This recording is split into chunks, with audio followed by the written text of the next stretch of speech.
right, good afternoon, everybody. My name is Castro, and I'm with Corp. And what this session is really covering is out of the decisions that you have to make in selecting projects, typically IT projects moving forward, how do you know which project that you're selecting is actually going to be a winner? Not just from the context of does the project have merit, but can you actually deliver it? Are you going to enter into a project that eventually is going to take a spiraling out of control move and really not come into the expectations that were originally set aside for this? And so we're going to cover this a little bit. So one thing I want to delineate a little bit is that in 2010, there was a department in the state of California that was going through the review of some portfolio opportunities for initiating some projects. Okay? The first project they were looking at was the modernization of a data collection system out in the field. They really touched basically every single county municipality in the state. We're looking at doing some modernization in the data capture around that. The other option they had was to enhance a reporting system that they had. Again, they needed to get some more reporting in, do some additional functionality and software upgrades. The third project they had the opportunity to do was a training program to really begin to expand in their ability to train users in the field, utilization against case management. And the last one was upgrading their technical infrastructure. And you can see that roughly the budget they were looking at spending were around this ballpark. Okay. In the end, they chose to go with the data collection system. It's one that they had debated heavily and moving forward around it. The department is semi-autonomous. They weren't necessarily over the supervision or under the supervision of CTA and the structure, but they did an FSR anyway to really cover bases and make sure they were within compliance, really following the DGS processes. They built the requirements with the help of a contractor, but really it was the internal staff only that built the requirement set. And in the process, they continue to maintain the existing system. And the procurement that they decided is they wanted to get a COD solution, a configurable off-the-shelf solution, something they didn't want custom development to move forward. Overall, it took about 9 months to get the system in play. Once they engaged, before kickoff, turned out that the director entered into 2 lawsuits, one personal and one regarding the department. Within 3 months of the project kickoff, the project sponsor left for another job within the state. Okay. Only one IT person was really associated with the project, and that individual didn't agree with the approach that was getting used and the choice of the solution for the project. So they really weren't on board with the whole component. The sponsorship, since the sponsor had left, was taken over by sort of a non-program person. So the individual who originally sponsored this was out of program. The individual who took it over as a sponsor wasn't with program anymore. After the sign-off on the design, the state PM put in their resignation and moved to another state agency. Okay. The project manager was replaced by a retired annuitant. And that person had no system implementation experience at all. And they had been out of the department for probably a couple, 3 years, had come back to help out because it was known to the director as an individual that they could count on in the past. But they didn't understand what the vision of the project was at all.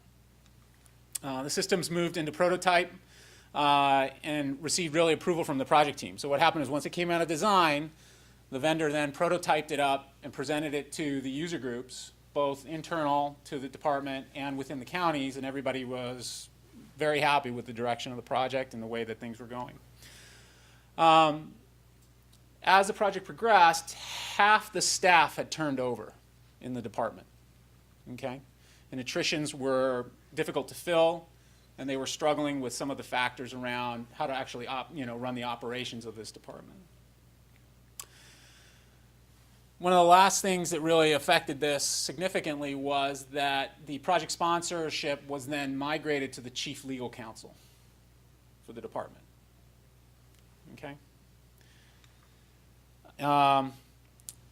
Once that individual reviewed the design, that individual halted the project because that individual did not agree with the direction that had been approved of in requirements, had approved in design, had been approved by the counties and by the program folks in the prototypes. okay?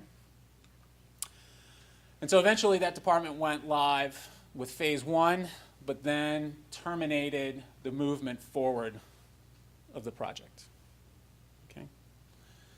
And so let's take a look a little bit as to how this relates to the industry. How does this, not just state of California projects or government projects, but how does this overall relate in the context of project delivery, project success, and the selection of project success for both private and public sector? So this is analysis of some data that was developed by McKinsey and Oxford University. And really, fundamentally, they were noting that projects that are typically greater than $15 million in size really are not generating the value that is anticipated out the gate, okay? They're about 50% of the value that they're anticipating is not getting delivered. So you're spending $15 million for about $7.5 million of value, okay? 17% of the projects that are in play or go forward after the approval process, basically 1 in 6, go so badly, especially in private sector, that they become what's called a black swan event. And they consume the entity completely. Resources, money, strategy, everything, okay? And it becomes holistically just a black hole of resource utilization, okay? And large projects are typically found right now to be 45% on average over budget. All right? And these are industry statistics coming out of thousands of projects that were studied as part of this analysis back in 2010. So Standish has also been tracking project success over time. And that project success is really marked in 3 categories. Ones that succeeded, some projects that were challenged, had some interference in going forward, and the ones that have failed. And they've also then monetized that. How does that look in terms of dollars spent, dollars realized? And if you really take a look at the success rate as of 2009, and this is actually in the data that's come in recently, has cascaded out, it's about to 38% on the project success rate. What we really realize at this point is that if you were to take all the projects that you are considering doing, and you simply put blank pieces of paper on a table, and you label them A, B, C, D's through whatever, and flip the coin to decide which one to go forward on, you would probably have statistically a higher success rate in that decision-making process than the current decision-making processes that are in play today. All right? That's how bad the decision-making processes are. And as a company, we do work in banking, insurance, and government. Okay? So this is not unique to state of This is not a state of California problem. This is a systemic problem in how projects are being selected to move forward. Right? And the things that we take a look at and the things that we analyze is the fact that a lot of times these projects are really not ready to move forward. Right? The business case is great, the financials look great, lots of benefit to either constituents or to the business, but the institution itself has no ability to actually execute on that vision at all. All right? And so when people talk about project failure, and when they talk about what are the causes of project failure, what we have found in our research is that project failure does not come from the fact that you don't have good vendors, good delivery teams, good scope of work, good anything, right? It comes from the fact that the root cause is that the entity entering into that engagement is not aligned with what the expectations and the draw that that engagement will require. And as a result, it cannot be successful. So I put it in sort of a different context that let's say you have 10 people coming over for a dinner party. Chef Ramsay is the cook that you have hired, right? He's designed this amazing menu for you, right? So your menu is your scope, okay? Chef Ramsay is your project manager. The ingredients for each dish are your requirements, right? The problem, really, in the context of what I'm trying to provide some insight around this, is that the stuff that's in the pantry and the refrigerator is spoiled. And no matter how good that team is, And no matter how smart that group is and skilled, when you've got rotten meat, you've got rotten meat. And there is nothing that any of those people can do to salvage it at that point. Right? It is beyond correction. And you've begun in that direction. So, taking a little bit deeper dive, right? What are some of the causal effects, right? Hi, how are you? No worries. So, if we take a look at some analysis here and we look at time and performance, right? There's a little element. Anybody here ever go to business school or kind of a business? Okay. I'm going to kind of pick on you a little bit, but this is a chart that usually comes up in business school, and it's called the J-curve. Okay? And it's the model for generating success within a business context. All right? And really what it represents is that initially you're going to take a hit in terms of either perception value, effort generated, that's going to look like your project or your effort is taking a nosedive because you're not immediately seeing success. But really what the J-curve has proven over time is that you have to make those investments on the front end in order for that success curve to work correctly, right? So if we overlay really the functional elements that have to happen in order for that J-curve to be successful within the context of project selection, all right, is really evaluation of current operational capabilities, addressing of internal shortcomings.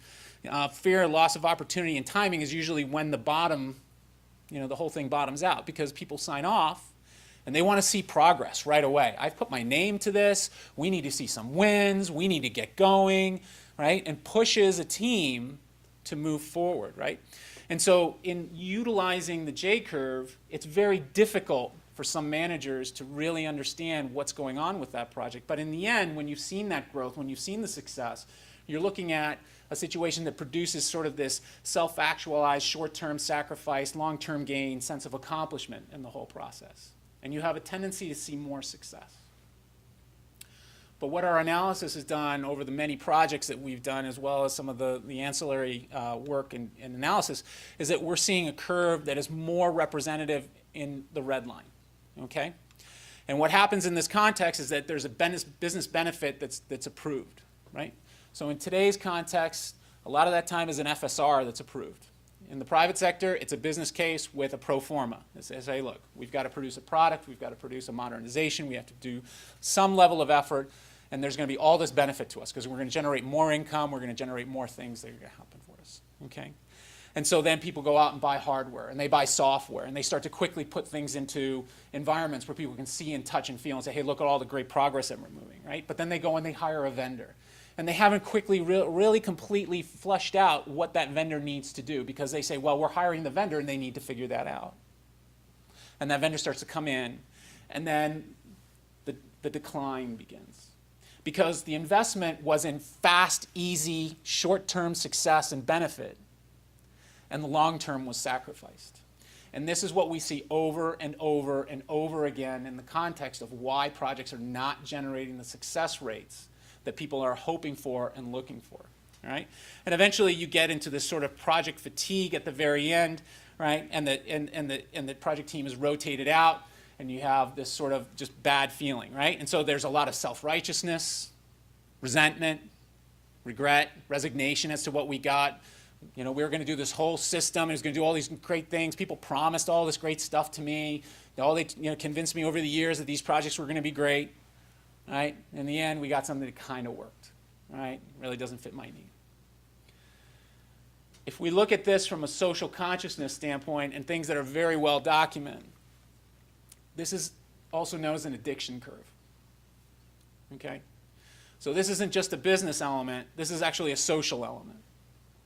And this behavior is typical of addiction. It is behavior that is represented that doesn't generate the greatest benefit for the outcome. But the challenge that we have, right, is we live in an age where Amazon.com is putting out things overnight. Apple's putting out products every 9 months to a year that we want. As people, as individuals, we have the horsepower on the phones in this room exceed by multiples the horsepower of technology that was in the space shuttle when it was running.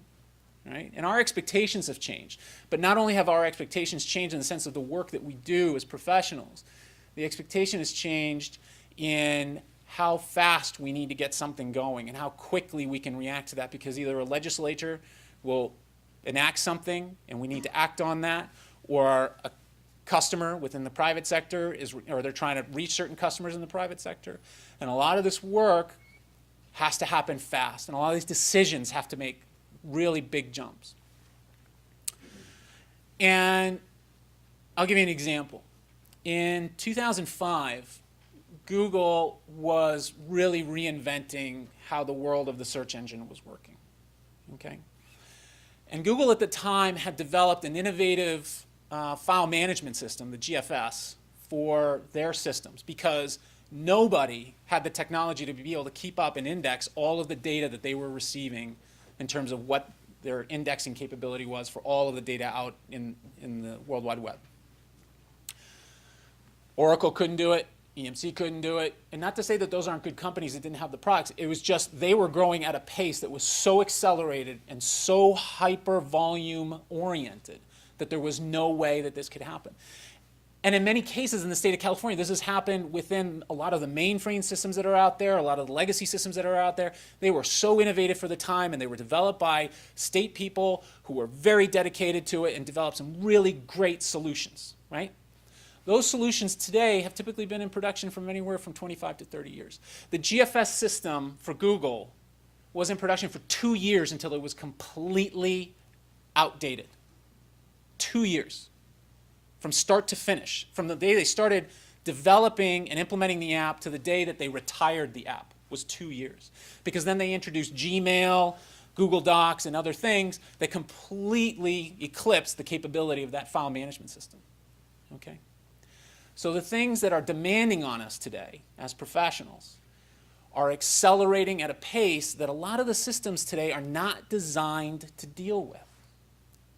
And so the decision-making process is following the same routine, but the context of the decision-making process is not transforming. It's not keeping up with the pace of demand and the risk associated. Today, $1 billion project is not a big deal, right? 10 years ago, you couldn't even have a legitimate conversation about something of that scale, okay? So what happens is that a lot of the thinking that goes into this addiction curve is that we're going to figure it out as we go. We're going to do the best we can. We just need to get moving. Every project has challenges. Our project management team, we're going to run governance. We're going to have all these things, and they're going to fix it. And it doesn't work. It just simply doesn't work. Okay.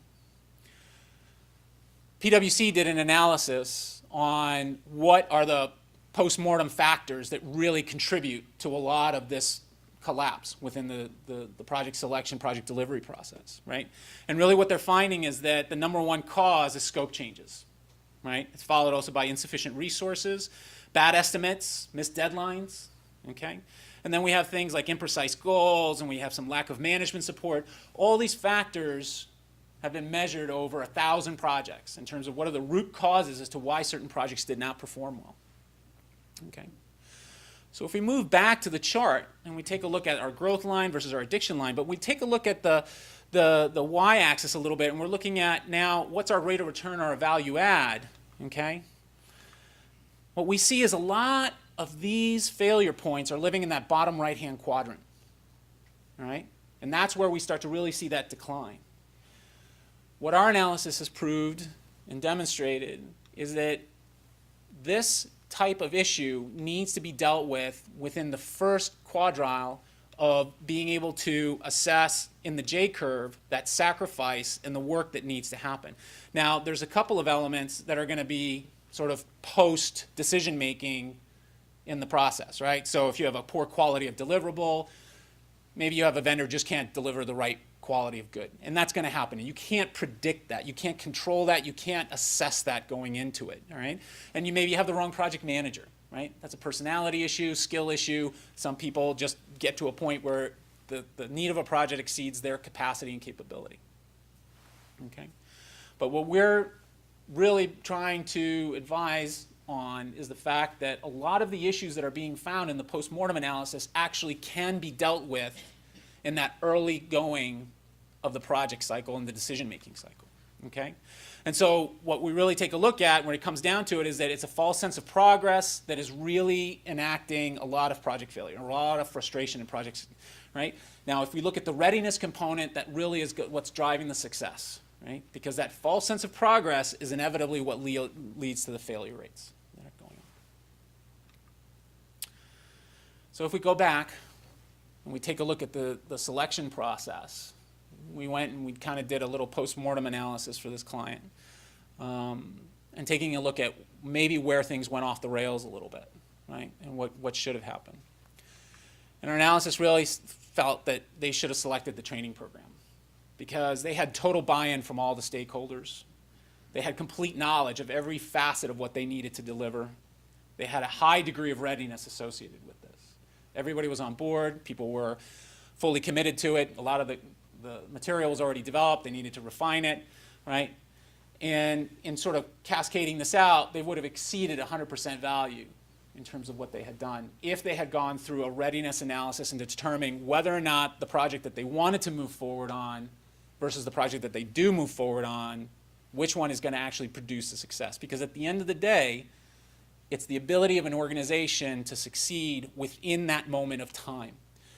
Many of you have been with different departments, seen different scenarios where one project goes incredibly well, and on the heels of it, another project goes tremendously bad, right? And people are saying, well, we should have, adopted more of the project management, and, they give a litany of reasons as to why that happens. And the reality is that it had nothing to do with them.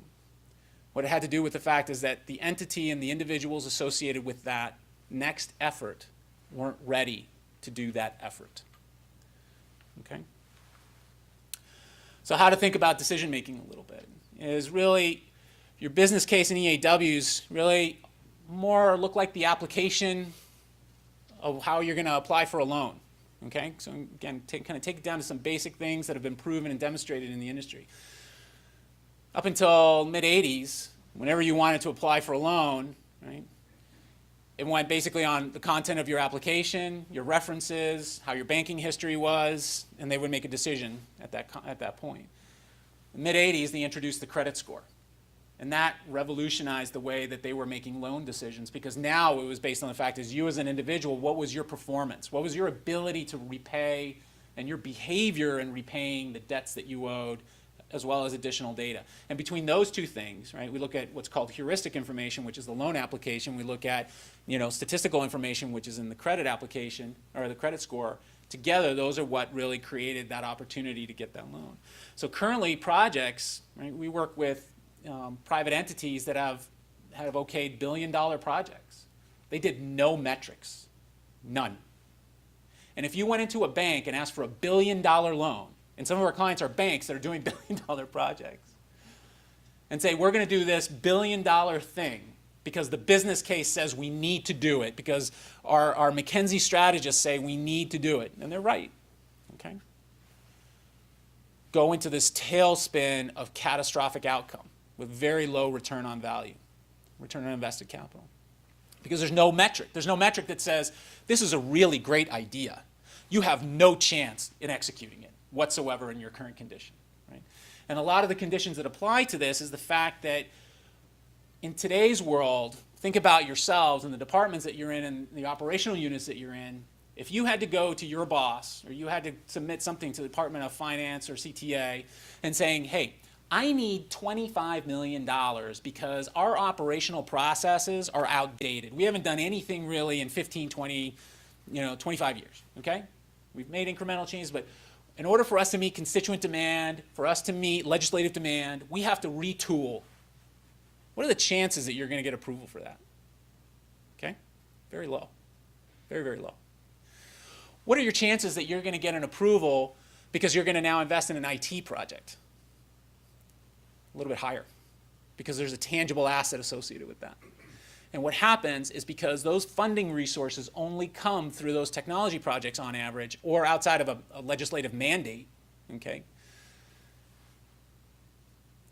Those operational changes and transformations get dumped into the IT project. So now you're trying to fix operations while you're trying to implement a piece of technology. And you can ask probably any vendor that's on that floor today, right, as a case scenario, if we gave you an IT project And we literally took all the people out of it and all the politics out of it and all of the situations out of it, okay? And all you had to do was come in and deliver the scope that's written down. What do you think your success rate's going to be? And overwhelming, you're going to get above 90%. So the problem is not in the project management. The problem is not in the technology or the requirements or the scope. It doesn't live there because it's been so hyper-examined, for good reasons, that at this point, you're putting lipstick on a pig, right? You're just trying to dress it up because at this point, you keep readdressing the things that are already been fixed. And again, we're looking at the fact that your FSR is really a loan application or whatever the next iteration of that's going to be because it's going to move to a stage gate model, right? That's your loan application. It talks about the heuristic information. If you've ever read an FSR or dealt with an FSR, it's why is this a good idea? How are we going to execute it? What are the things that we are looking at in consideration as alternatives, right? Do the economics make sense? Are we going to lower PY counts? Are we going to be able to increase revenue or do something as a benefit to the organization, right? Nowhere in the measurement process does it say, can you do this? Right? There's some self-evaluation, and I can't think of for any reason that somebody would invest writing an FSR that they would then self-evaluate that we can't do this, right? In the same case, in the business cases in the private sector, nobody's going to show up with a business case and say, hey, I've got this phenomenal idea. We have no way of doing it, but this is a great idea, and we should move forward with it, right? You're going to be 100% behind it because the idea is a good idea, right? So if we take a look at it in the context of where it all fits, right, is that a lot of the work that gets done falls inside of the life cycle. And once you enter the life cycle, the ATM is running. It's spitting out cash, right? Because you've reassigned resources, you're investing in contractors, you're investing in other elements, buying software, buying services, buying something, right? Or diverting resources into this area, okay? And now that expenditure starts to rack up, and the ability for somebody to back out of that situation becomes incredibly difficult, right? So now a bad decision cannot be rectified anymore. We've just got to push through this thing because I can't take a hit on my career. And by the way, it's true. If you go hire a big box vendor for a project, the likelihood that you're going to get fired, even if that thing goes bad, is like 1%. All right? What is true is that a lot of careers dead end at that point. So the ability to move forward, the ability to cascade into other jobs, you know, we've seen people get sent into sort of governmental Siberia for a period of time for making some of those decisions, right? So you can't get fired, but you're going to take a hit. You're going to take a career hit. It may not be important to you, right? But for many people who are driving that ambition train, it is important to them, right? And so there is a consequence to it, and we've measured it, and we've seen it, and we deal with it. So even if you're looking at any of the IEEE standards, PMI methodologies, ITIL, feasibility studies, business cases, they're all in life cycle. And it's understanding whether or not you're actually ready to execute is that pre-life cycle. And that's the opportunity to divert something and say, we're not ready to do this. It's a great idea, we need to put it on a shelf, okay? So how would it look in the context of the state of California, right? So again, some things are changing right now, but if you're looking at an FSR that goes into the review process, right, what we're saying is that you have to use some tool sets to be able to score your readiness and that capability. And I'm going to talk about a little bit around what is that readiness. What does that mean in the context of being able to execute on these things, right? And so while that FSR is being reviewed for value, the scoring mechanism is now taking a time and motion analysis of saying, are you ready at this point? And 6 months from now, when that FSR is maybe reviewed and people are saying, yeah, it's very legitimate moving forward, let's take another score and see if you've been behaving well, from the context of being able to deliver on the other stuff that you're doing, right? Or that the people who are going to be involved in this context are actually going to be able to work successfully into what's going on. So really what you're looking at is an investment decision model, right? And these are the 14 areas that we've identified as being the most viable. Right now, the thing that most people take a look at when they're trying to figure out whether or not they're going to move forward is they're trying to say, hey, look, are our technical capabilities good? Do we have the right development staff? Do we have the right infrastructure? Is our project management office solid? Do we have all of the skill sets necessary to do this work? Okay. They also look at their sort of technical environment. Can we host this thing? You know, do we have the ability to manage it once it goes in implementation? Those are very standard, very good things, right? And they also look and start to talk about organizational change management. And it's very enlightening that a lot of that topic has begun to be introduced into the conversation. At least people are observing the fact that there's organizational change impacts. But organizational change is really a minor factor in the overall scheme, right? And what we talk to clients about and what we've used in different examples is the fact that do you have organizational adaptability? Because your vision may be great, the system may be great, the thing that you want to do is amazing, okay? Has all the high points in there. And then again, this is not a public-private separation. It is universal, okay? Is that will your organization actually adapt to the new way of doing things? So if you're going from a COBOL batch system, I don't even know if you guys know what that is, to real-time Java, okay? That sounds great. Think of all the maintenance headaches we're going to get rid of. It's a really, really sound technical decision. The amount of people involved in that decision-making process who are going to actually have to change their roles and their willingness to adapt and provide information to make that happen is going to bring that project to a grinding dead halt. Okay? Because sometimes that leap is more than people can stomach. And no matter how good the idea is, the organization was not ready to make that move. All right? And that has to be fixed before you engage that dollar machine. All right? But other factors that are in here that we really think are very key to this process is looking at the strategic alignment of that initiative against what the plans of the executives or the strategic plan for that department, agency, company are. Does this thing fit within this context? Okay? Management capabilities is a big deal. Do you have strong managers? If you don't, you need to fix that before you engage because they will be relied on for information, direction, vision, leadership. Can they drive that? When it comes down that you have vendors in a room, things are needed to be decided on, or you've got some leadership that needs to happen, can the managers involved do that work? Okay? Priorities. Is this competing?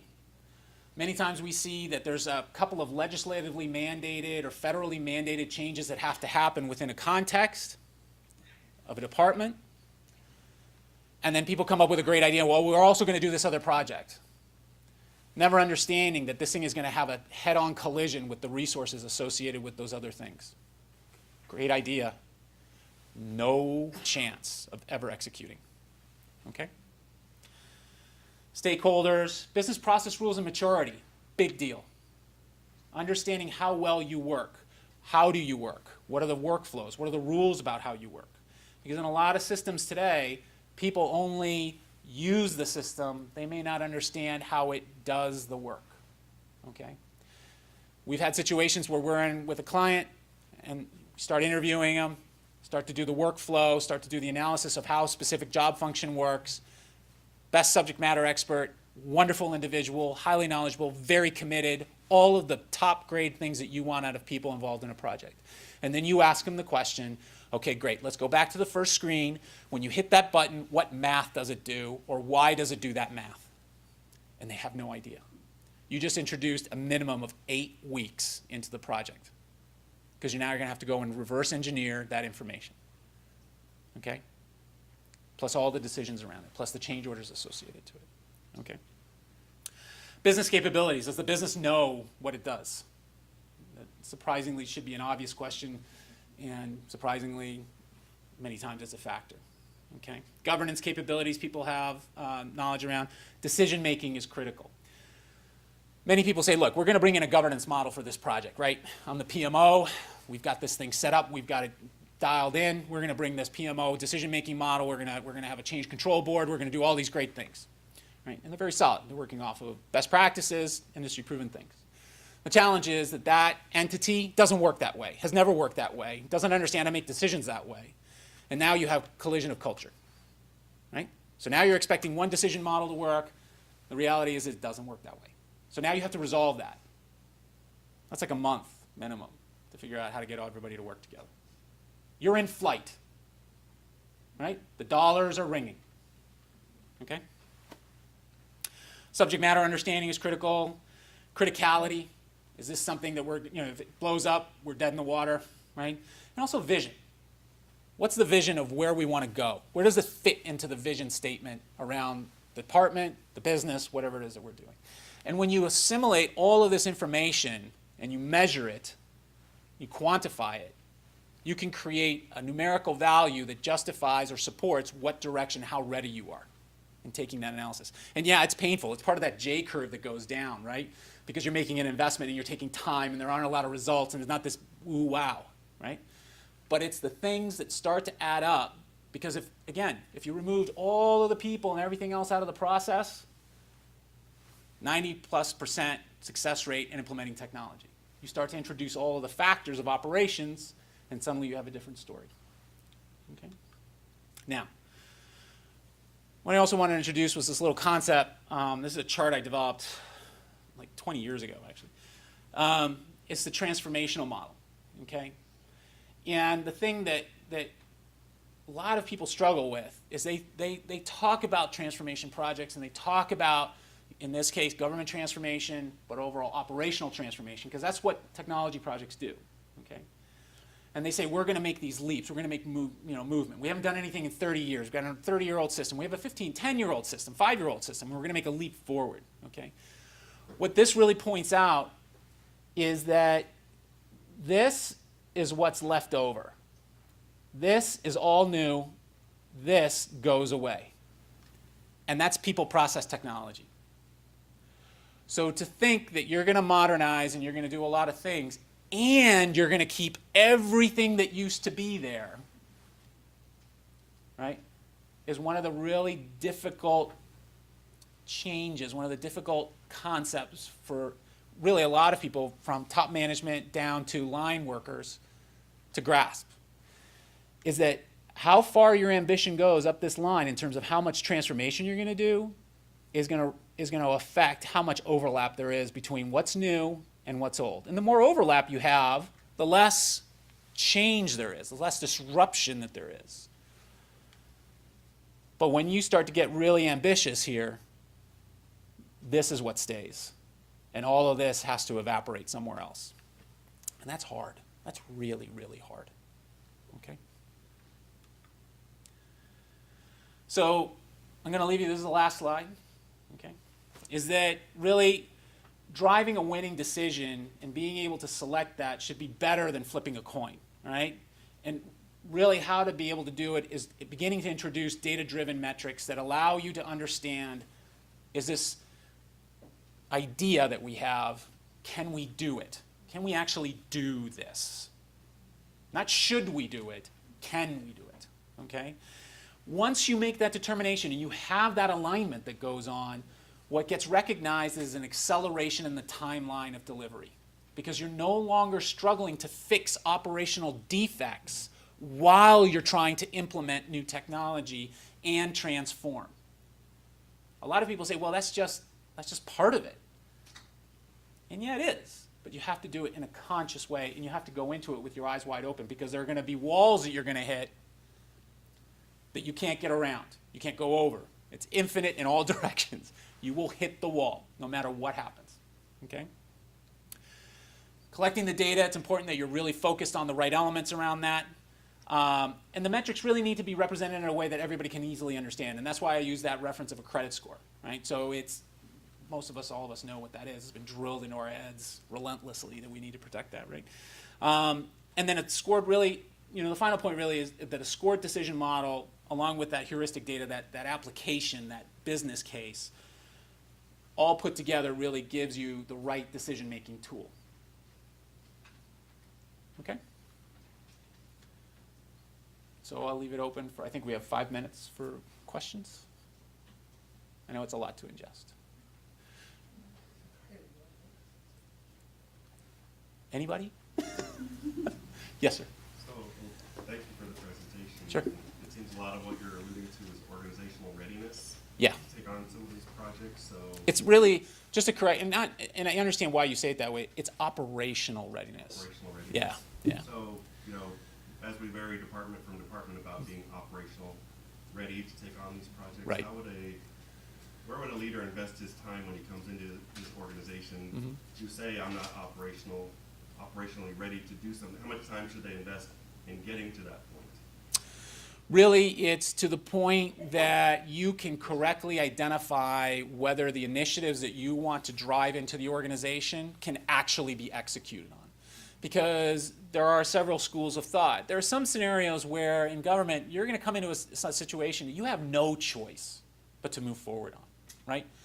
You have to at least know where the problem areas are going to be. So when you either engage staff internally and sometimes contract vendors externally, that you don't get into flight and now you're hitting change order after scope, and suddenly your 9-month project turns into a 14-month project, turns into a 27-month project, and this now is stuck to you like a piece of gum on your shoe, right? You want to be able to operationally understand where these things are. And the hard decision sometimes is saying, we're going to slow down on this, or we need to scale back the expectation of what the project is, and we're going to take some of those dollars and those resources, and we're going to fix operational issues as we engage. So when we get downstream and there's a dependency here, we can address it, at least head on, right? Because your project managers and all of the people that typically work for you are really pretty skilled people, right? I mean, honestly, you have to be a really bad project manager to really flub up a project. I mean, there's so much structure in that context today, and it's been so hyper-examined that the things that people are taught to do are pretty well mapped out, right? It's the fact that now they have to deal with 27 issues that have nothing to do with the technology of the project, right? Or the normal things that a project manager deals with. Anything else? Yes, sir.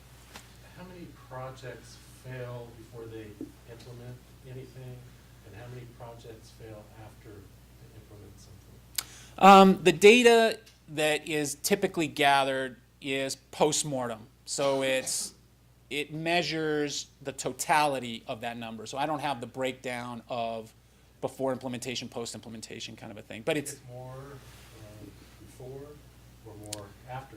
Because what I'm getting at is they implement something that doesn't work. And correct. Then you're describing all the reasons really at a higher level that requirements and testing and that connection aren't happening. Right? A little bit. The Standish data that's out there right now is basically saying that if you have a successful project, it hasn't deviated more by 10% outside of the normal PMI measures, right? Scope, cost, and time, right? So the thing that they're measuring, that's a successful project. Anything that's a challenged project has that effect either pre or post implementation, right? That you've implemented and it's not really figuring that out. But that data isn't segregated in that way, at least the data that we have available and the data that we've measured. When you talk about having everybody understand the same language, basically, and you have project managers operating to their best practices, the business analysts, everybody doing their best practices, and you're trying to bring it together from an organizational standpoint because you're doing something that affects the entire organization. Yeah. How long and what would you suggest as far as getting everybody to be on the same page? I mean, is there a best practice to follow so that everybody's speaking? If you had to pick out that list that you had, which one would you have everybody comply with so that they could speak the same language? Or That one is a more sort of detailed analysis, subjective kind of scenario in terms of what are going to be the because there's some things that you may want to skip over and say, okay, we're going to take that risk and move forward with it. So let's say that you've got a project that doesn't have really an external stakeholders, it's sort of a standalone thing. You may minimize those components to it, but there isn't a fixed timeline. I think it ties into the previous question, which is how far do you go with this, right? Well, I guess what I'm getting at is more if you had to pick, because it is, I'm thinking of a project where it's going to affect the entire organization. Right. So if I'm looking at it from that standpoint, and I've got people on each one of those levels that you're talking about, how do I get them all on the same page? Which methodology am I going to pick Right, to okay. get them all to speak the same language? Well, what the readiness assessment will do is let you know who's in the black, who is not able to do it, right? Thank you.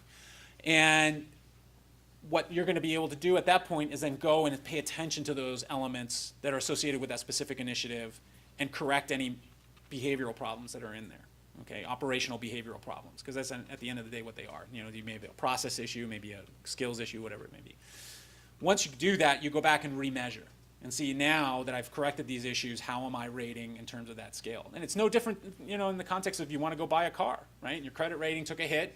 You go back, you do a bunch of repair, you take a credit rating, look again. It's like, oh, okay, now I'm good. Now we're going to move forward. So it's a remeasurement. Because the thing is that your organizations are not static.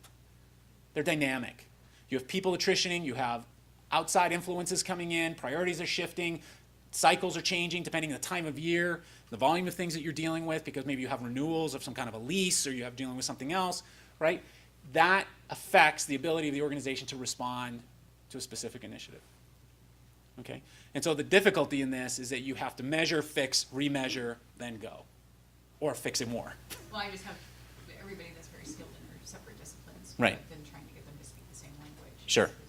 That was why I was asking. If Sure, there's no, I an understand. approach that you would use Yeah. in that scenario. And that's more that OCM or potential education process that you Okay, thank you. All right, I'm being told we're out of time. I appreciate your time and attention today. Thank you.